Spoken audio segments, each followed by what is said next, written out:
चलिए ठीक है। नमस्कार मित्रों, आज रामायण के नवधा भक्ति प्रसंग पर थोड़ी चर्चा करेंगे। श्री रामचंद्र जी सबरी को नवधा भक्ति के प्रसंग सुनाते हैं, नवधा भक्ति की चर्चा उनके साथ में करते हैं। बड़ा ही महत्वपूर्ण है और समाज के लिए, सबके लिए अनुकरणीय है। और ज़्यादा मैं कथा तो सब जानते हैं कि क्या प्रसंग हुआ, कैसे श्री रामचंद्र जी वहाँ आए। बात शुरुआत होती है जब श्री रामचंद्र जी आते हैं तो माता सेवरी भाव से कहती है, कह विधि स्तुति करो तुम्हारी, अधम जाति जड़ मत में भारी, अधम ते अधम अधम अति नारी, तहिते मैं मति मंद गंवारी। हे प्रभु, मैं किस प्रकार आपकी स्तुति करूं? मैं तो निम्न जाति की हूं, अब उसमें भी नारी हूं। मैं कैसे आपकी वंदना कर सकती हूं, स्तुति कर सकती हूं? तो श्री रामचंद्र जी ने बड़े ही सहज ढंग से उनको कहा कि माता, आपके पास में तो भक्ति की भावना है और जिनके अंदर भक्ति है वो मुझे सबसे प्रिय है। फिर आगे ये प्रसंग आता है नवधा भक्ति का, जो बहुत ही महत्वपूर्ण है और कल्याणकारी है। नवधा भक्ति में क्या कहते हैं? प्रथम भक्ति संतन कर संगा। पहली भक्ति है संतों की संग करो। संतों का संग पहली भक्ति। श्री रामचंद्र जी ये नहीं कहते कि तीर्थ में नहाओ, ये पहली भक्ति है। कोई मंदिर में पूजा करो, ये पहली भक्ति है ना। वो कहते हैं प्रथम भक्ति संतन कर संगा। पहली भक्ति है संतों का संग करो। अब बात आती है कि संत कौन? सदगुरु अभिलाष साहेब जी ने कहा है, जो दुखी नहीं होता वो संत है। जो दुखी नहीं होता वो संत है। और दुखी कौन नहीं होता साहब? जिसके मन में कोई कुटेव नहीं है, कोई मोह नहीं है, कोई बैर नहीं है, वो दुखी नहीं होता। और ऐसे कोई महापुरुष आ जाए, कोई ऐसे महापुरुष मिले तो उनके संग करो, उनके साथ बैठो। तो यहाँ श्री रामचंद्र जी कह रहे हैं प्रथम भक्ति संतन कर संगा। पहली भक्ति है संतों का संग करो, क्योंकि ऐसे महापुरुषों का संग करेंगे तो हमारे जीवन में भी वो गुण आएगा, वो परिवर्तन आएगा और वो सुख और समृद्धि आएगी।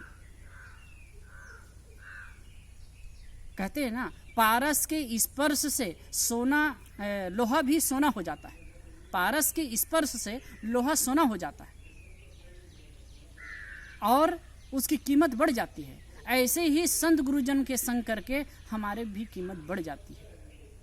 तो इसीलिए कहते हैं प्रथम भक्ति संतन कर संगा। होता क्या है, जब आदमी कोई मुसीबत में रहता है, उलझ जाता है, दुखी होता है, तब ऐसे संतों को ढूंढता है, उनके पास जाता है।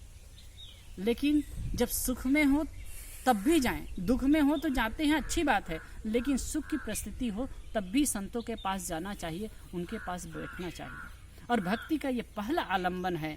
पहली भक्ति महाराज कह रहे हैं श्री रामचंद्र जी महाराज, प्रथम भक्ति संतन कर संगा। फिर कहते हैं दूजे रति मम कथा प्रसंगा। दूसरी भक्ति है मेरे कथा प्रसंगों पर प्रेम करे। मेरे का मतलब श्री रामचंद्र जी कह रहे हैं मेरे कथा प्रसंगों पर प्रेम करे। और मम का अर्थ मेरे अपने आत्मा की भी बात हम कर सकते हैं, अपने आत्मज्ञान संबंधी बातों पर प्रेम करे, उस चर्चा में रस ले। यदि हम श्री रामचंद्र जी के कथा प्रसंग पर चर्चा करें तो मेरे कथा प्रसंगों पर प्रेम करें, तो इसका मतलब है कि श्री रामचंद्र जी के जीवन आदर्श है,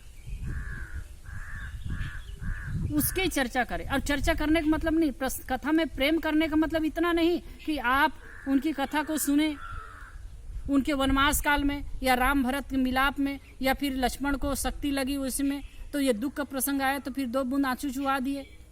ये कथा प्रसंगों पर प्रेम करना नहीं होगा। श्री रामचंद्र जी के कथा प्रसंगों पर प्रेम करने का अर्थ होगा कि उनके जो आदर्श हैं, उन्होंने जो आदर्श बताए हैं, जो मर्यादा की रेखा उन्होंने खींची है, उस पर चलना, उसको जीवन में अनुकरण करना, यह उनकी कथा प्रसंगों पर प्रेम करना। गुरुपद पंकज सेवा, तीसरी भक्ति कहते हैं गुरुपद पंकज सेवा, गुरु के चरण कमलों की सेवा करना। गुरु का जीवन में बहुत बड़ा महत्व है। जिसके जीवन में गुरु नहीं होता उनका जीवन शुरू भी नहीं होता। गुरु की महती आवश्यकता है। गुरु अपने आप में जो गुरुता लिए है, महानता लिए है, जिसका जीवन पवित्र है, रहनी पवित्र है, ऐसे गुरु के शरण में जाने से, उनके सानिध्य में जाने से और उनकी सेवा सहचर्य करने से जो अद्भुत फल मिलता है, जो सुख शांति मिलती है, जो मार्गदर्शन मिलता है, वो अद्भुत होता है। तो तीसरी भक्ति कह रहे हैं गुरुपद पंकज सेवा, तीसर भक्ति अमान। अमान मतलब मान रहित होकर के, निष्काम भाव पूर्वक, निरहंकारी होकर के गुरु की पद कमलों की सेवा करें।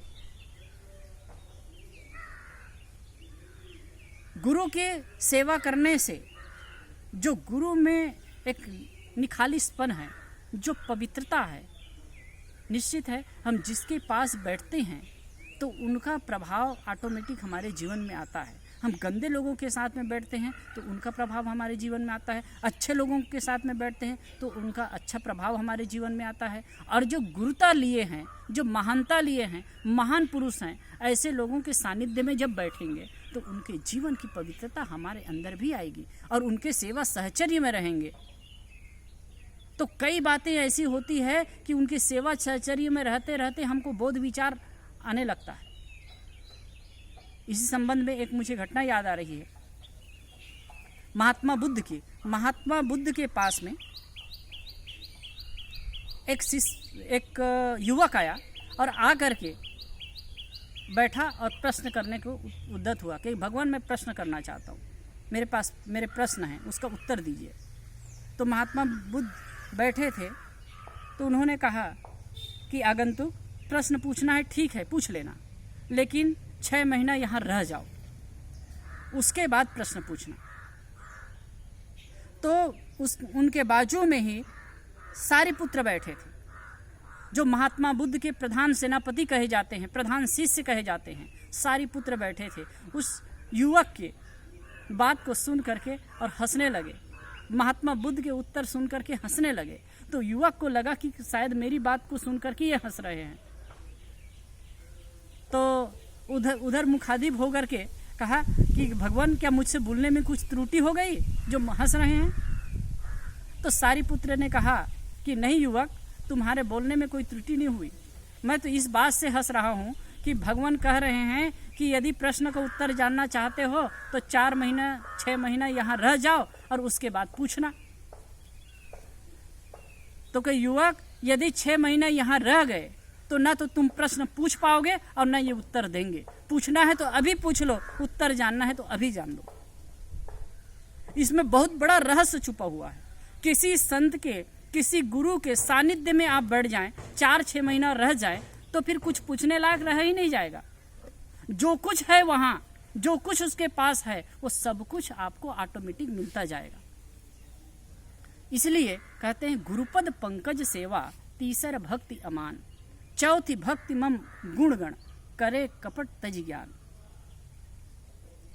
चौथी भक्ति क्या है? मेरे गुण समूहों को कपट छोड़ करके गान करे। यहाँ भी वही बात है, दूजे रति मम कथा प्रसंगा। अब यहाँ चौथी भक्ति में कहते हैं चौथी भक्ति मम गुणगण, करे कपट तजी गान। मेरे गुण समूहों को कपट छोड़ करके गान करे। मतलब गान करने का मतलब लोगों में कहने का ही नहीं है, उसको समझे, जाने और जीवन में लाए। श्री रामचंद्र जी के जीवन के बहुत गुण हैं, उनके जो आदर्श हैं वो अद्भुत है। और तो मैं कभी कभी तो कहा करता हूँ कि गृहस्थ जीवन के लिए जो श्री रामचंद्र जी के जीवन का जो उच्चतम आदर्श है, यदि उनके जीवन को आप सिंहावलोकन कीजिए, देखिए, तो फिर आपको बहुत कुछ सीखने को मिलेगा। माता पिता के साथ में कैसा व्यवहार होना चाहिए, गुरु के प्रति कैसा समर्पण होना चाहिए, पत्नी के प्रति कैसा भाव होना चाहिए, दुश्मन के प्रति भी कैसा भाव होना चाहिए, मित्रता कैसी निभानी चाहिए, त्याग और तपस्या कैसी होनी चाहिए, भाई के प्रति प्रेम कैसा होना चाहिए। कितने सुंदर आदर्श हैं। अन्य लोगों के प्रति भी मन में कैसा आदर्श भाव है, आदर का भाव है। ये भाव, अगर ये गुण हम अपने जीवन में लाएं, श्री राम के आदर्श और गुणों को जीवन में लाएं, तो हमारा जीवन कितना सुंदर और अच्छा हो जाएगा। तो यही बात। चौथी भक्ति मम गुणगण करे कपट तजी ज्ञान, पंचम भक्ति सुवेद प्रकाशा, मंत्र जाप मम दृढ़ विश्वासा। कहते 5वीं भक्ति वेद में प्रकाशित है। मंत्र जाप मम दृढ़ विश्वासा, मंत्र का जाप करे। मंत्र कहते हैं सलाह को। गुरुजनों के, विद्वज्जनों के, ज्ञानियों के, महापुरुषों के जो वचन हैं, सलाह हैं, वो मंत्र रूप है। उसको जाप करे। यदि हम सच्ची सलाह को चिंतन करते हैं, मन में लाते हैं, उस पर विचार करते हैं और उसको जीवन में आचरण में लाते हैं, तो हमारा जीवन तो कुंदन बन जाता है। तो उसको जीवन में लाने का प्रयास करना चाहिए। कहते हैं मंत्र जाप, मंत्र जाप, मंत्र का जाप करे और दृढ़ विश्वासा, मुझ पर दृढ़ विश्वास करे, अपने आप पर दृढ़ विश्वास करे। श्री रामचंद्र जी हमारे पूर्वज थे, वो हो गए, आज नहीं है। उनको आदर्श रूप में हम मान सकते हैं, लेकिन वो हमारे प्राप्तव्य नहीं हो सकते। हमारा प्राप्तव्य, हमारा लक्ष्य हमारी अंतर चेतना ही है, अंतर राम ही है, जिसको कबीर साहब ने कहा हृदय बसे ते ही राम न जाना। वो घट घट में निवास करने वाला जो चेतन राम है, रमनते योगिनो अस्मिन इति राम, जिसमें योगी जन रमन करते हैं वो राम है। उस राम तत्व को समझना, उस पर दृढ़ विश्वास करना। मेरा प्राप्तव्य बाहर कहीं नहीं है, मेरा प्राप्तव्य तो मेरा अपना स्वरूप है, और वो कहीं बिछुड़ा नहीं है, कोई बाहर नहीं है।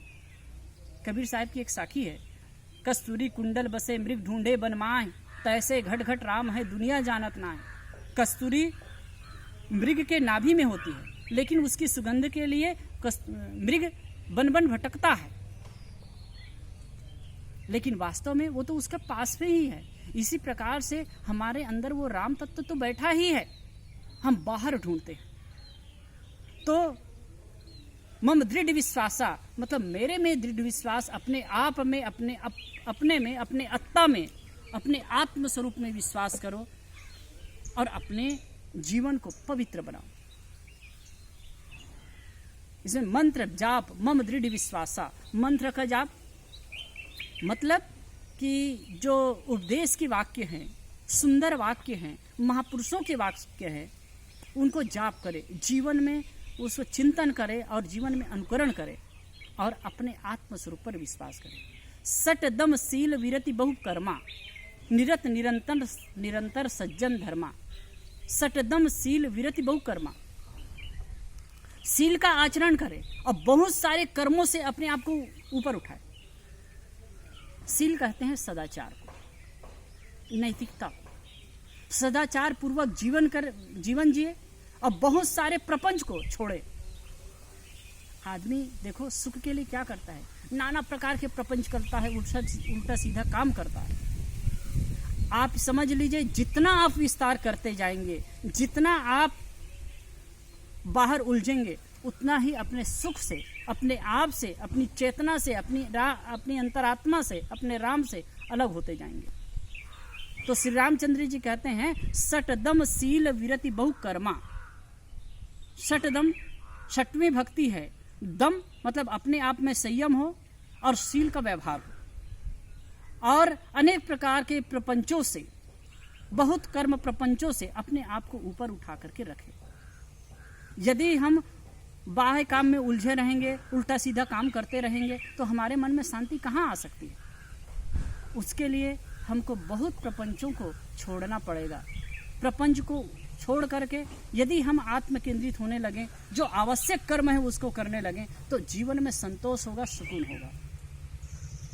सातें मोहमय जग देखे, मोते अधिक संत कर लेखे। इसमें और बहुत मार्के की बात बता रहे हैं श्री रामचंद्र जी। 7वीं भक्ति है, मेरे समान सारे जगत को देखे, राम रूप मैं सब जग देखे। एक तरफ तो कहा जाता है कि वो परमात्मा सब जगह विद्यमान है, सब जगह विद्यमान में, कण कण में विद्यमान है। यह कहना एक भावना की बात है, भावुकता की बात है, लेकिन उसके यथार्थता है सब घट में। कबीर साहब ने कहा ना, घट घट मेरा साइया सुनी सेज न कोय, बलिहारी घट तासुकी जा घट प्रगट होए। वह परमात्मा घट घट में विद्यमान है। इस तथ्य को समझना है, इस तथ्य को जानना है। तो श्री रामचंद्र जी कहते हैं कि 7वें मोहमय जग देखे, मेरे समान जगत को देखे, सभी में उस परमात्मा तत्व को देखे। वास्तव में सभी के अंदर वो चेतना विद्यमान है, वो राम विद्यमान है।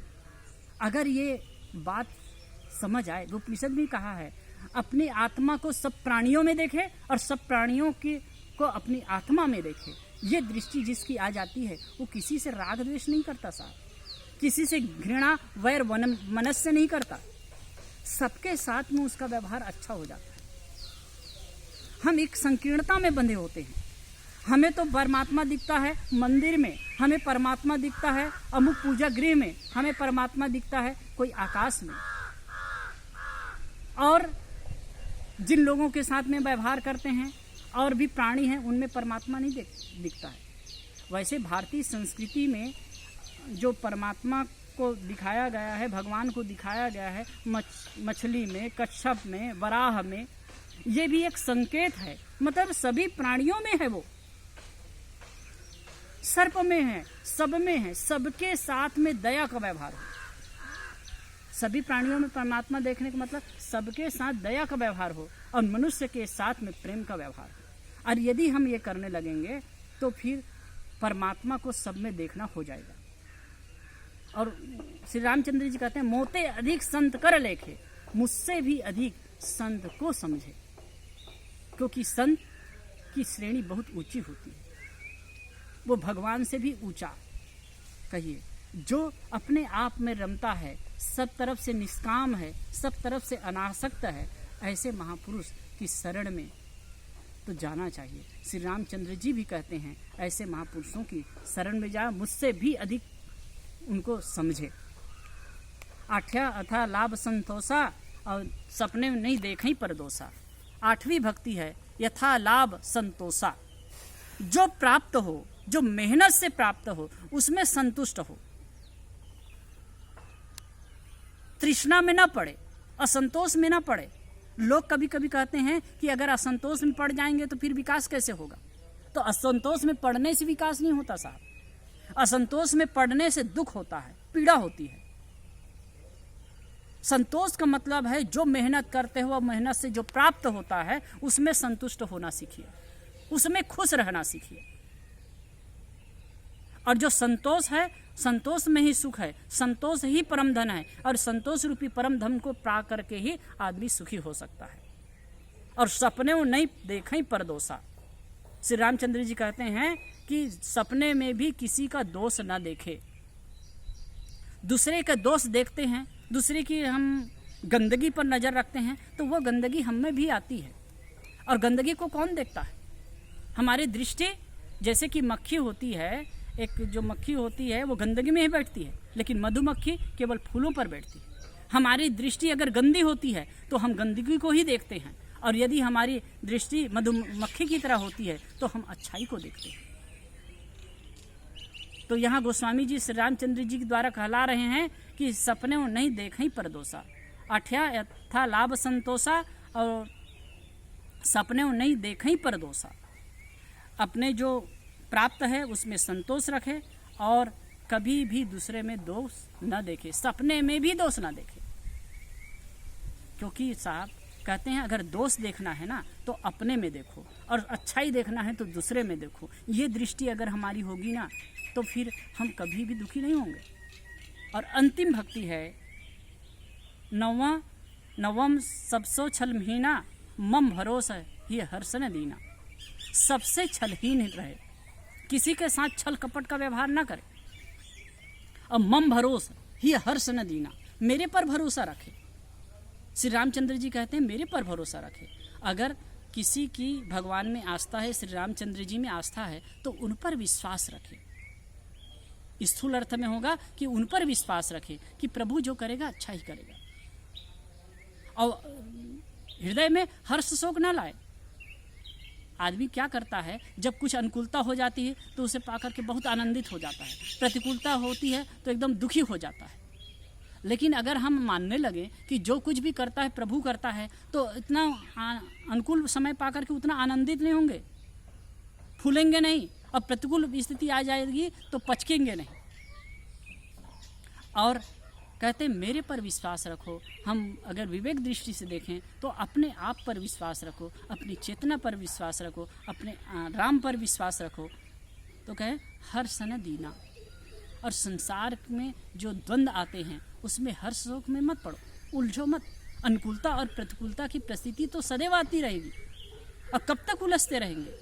कहे कि संसार में हर्ष और शोक की स्थिति आए उसमें उलझो मत, अनुकूलता और प्रतिकूलता की स्थिति आए उसमें उलझो मत। अपने आप पर भरोसा करो, अपने राम पर भरोसा करो, अपनी चेतना पर भरोसा करो। ये नवधा भक्ति बड़ा ही महत्वपूर्ण है। मैं तो थोड़े में इसको शार्ट करके कहा, ये तो ज्ञान का खजाना है। अब एक प्रकार से मानव जीवन के लिए जो उपयोगी सारी बातें इसमें आ गई है, हमको इस पर मनन और चिंतन करना चाहिए। और ये नवधा भक्ति ही अगर हमारे जीवन में आ जाए तो हमारा जीवन कुंदन बन सकता है, बहुत सुंदर हो सकता है, और हम जो जीवन में चाहते हैं वो उपलब्ध कर सकते हैं।